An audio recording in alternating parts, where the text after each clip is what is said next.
নির্বাচনের পরে একটা উপনির্বাচন এসে গেছে।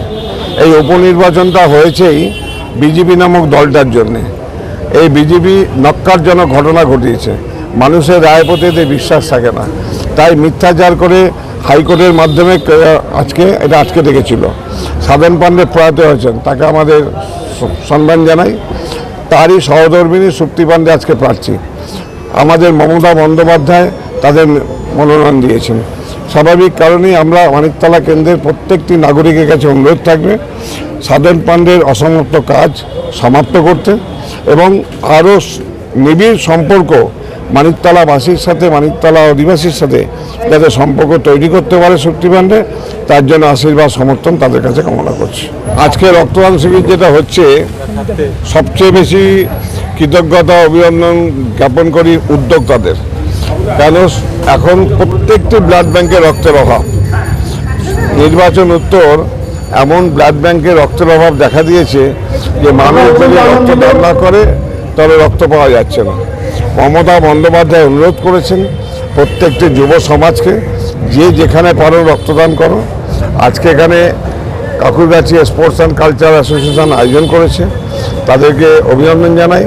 যারা রক্ত দিচ্ছেন সেই রক্তদাতা ভাই বোনদের কৃতজ্ঞতা জানাই।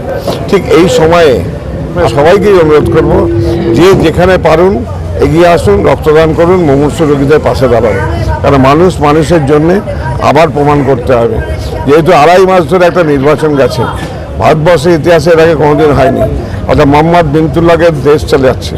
2.5 মাস ধরে নির্বাচন হওয়ার ফলে রক্ত ব্যাংকগুলোকে রক্তের অভাব দেখা দিয়েছে, কারণ স্বেচ্ছায় রক্তদান শিবির হয়নি।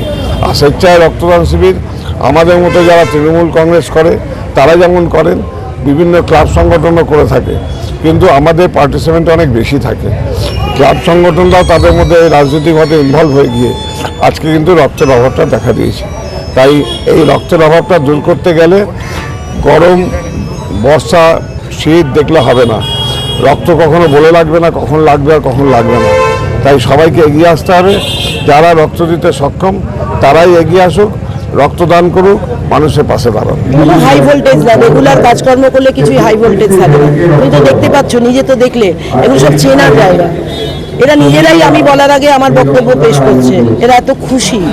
তো এবার সুন্দর করে গোটা সিস্টেমটাকে চালিয়ে নিয়ে কোনো বিদ্বেষ না করে সুন্দরভাবে পোলিং বেশি করে করালে যা হবে তাই হবে, রেজাল্ট দেখা যাবে। এলাকাতে নবাব সাধনবাবু হারেনি, আর দেখা যাক আমি সেটা রক্ষা করতে পারি। আমরা তো সবসময় চাইবো, আমরা রক্তদানটা করছি যে রক্তে এত হাহাকার, তাই যেহেতু আমরা রক্তদানটা করছি যে দুটো লোকের কোনো সব লোকের যাতে সুবিধা হয়, যাতে আর রক্ত কোনো সব জায়গায় ঠিক মতন আমাদের রক্ত দিয়ে আমরা অন্য লোকের রক্তটা ঠিকভাবে দিতে পারি, তাই যেহেতু রক্তদান করা। শুধু রক্তদান হচ্ছে না, চক্ষু পরীক্ষা হচ্ছে, সুগার টেস্ট, ইসিজি, স্বাস্থ্য পরীক্ষা আমরা এটা প্রত্যেক বছর করি। যেহেতু আমরা মে মাসে করি, এবছর ইলেকশনের জন্য আমরা সেরকমভাবে করতে পারি, এই জন্য এবছর করলাম। এটা আমাদের মন্ত্রী সাধন পাণ্ডের উদ্যোগে এটা হয়। উনি থাকতে বরাবরই আমাদের এটা করে আসছি। উনি নেই, তার ওনার স্মৃতি রক্ষাতে তাও এখনও করে আসছি। সেটা আপনার স্টেজে দেখতে পাবেন, ওনার নাম দিয়েই সব কিছু হচ্ছে।